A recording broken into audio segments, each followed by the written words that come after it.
ನರೇಂದ್ರ ಮೋದಿಯವರು ಅಧಿಕಾರಕ್ಕೆ ಬಂದ ಮೇಲೆ ಮುಖ್ಯಮಂತ್ರಿಗಳನ್ನು ಜೈಲಿಗೆ ಕಳಿಸ್ತಾ ಇದ್ದಾರೆ. ಡೆಲ್ಲಿ ಮುಖ್ಯಮಂತ್ರಿ ಜೈಲಿಗೆ ಹೋದರು. ಜಾರ್ಖಂಡ ಮುಖ್ಯಮಂತ್ರಿ ಜೈಲಿಗೆ ಕಳಿಸುವ ವ್ಯವಸ್ಥೆ ರಾಜಕೀಯಕ್ಕಾಗಿ, ಅಧಿಕಾರಕ್ಕಾಗಿ ಜೈಲಿಗೆ ಕಳಿಸುವ ವ್ಯವಸ್ಥೆ ಇದೆಯಲ್ಲ, ಇದು ನಿಜವಾಗಲೂ ಅಗೌರವ. ಯಾರೇ ಆಗಿರಲಿ, ಒಬ್ಬ ಮುಖ್ಯಮಂತ್ರಿಯನ್ನ ಯಾವುದೋ ರೂಪದಲ್ಲಿ, ಯಾವುದೋ ರೀತಿಯಲ್ಲಿ ಅವರನ್ನು ತಪ್ಪಿತಸ್ಥ ಅಂತ ಮಾಡಿ ಜೈಲಿಗೆ ಕಳಿಸೋದಿದೆಯಲ್ಲ, ಇದಕ್ಕಿಂತ ಅಗೌರವ. ಇವತ್ತು ಮಹಾತ್ಮ ಗಾಂಧೀಜಿಯವರ ಜನ್ಮ ದಿನಾಚರಣೆ ದಿನ ನಾನು ಹೇಳ್ತಾ ಇದ್ದೀನಿ. ರಾಜ್ಯಪಾಲರುಗಳು ಸರ್ವಾಧಿಕಾರಿ ಆಗಿದ್ದಾರೆ.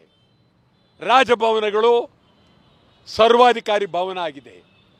ರಾಜಭವನದ ಹೆಸರು ಬದಲಾವಣೆ ಆಗಬೇಕು. ಅದು ಪ್ರಜಾಭವನವಾಗಬೇಕು.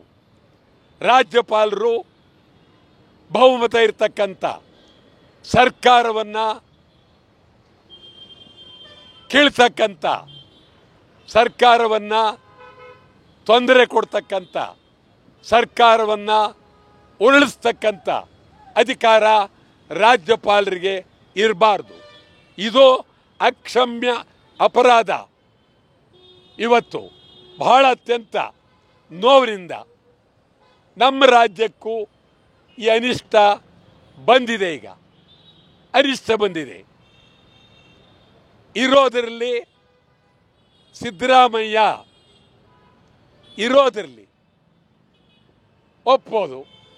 ಸಿದ್ದರಾಮಯ್ಯನ ಬಿಟ್ಟರೆ ಕಾಂಗ್ರೆಸ್ನಲ್ಲೂ ಯಾರೂ ಇಲ್ಲ, BJPಯಲ್ಲೂ ಯಾರೂ ಇಲ್ಲ, JDSನಲ್ಲೂ ಯಾರೂ ಇಲ್ಲ.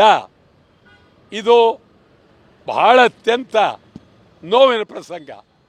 ಯಡಿಯೂರಪ್ಪ, ಕುಮಾರಸ್ವಾಮಿ ಸರ್ಕಾರ ರಚನೆ ಮಾಡಿದ ಮೇಲೆ ಈ ರಾಜ್ಯದಲ್ಲಿ ಶಾಸಕರ ವ್ಯಾಪಾರ ಶುರುವಾಯಿತು.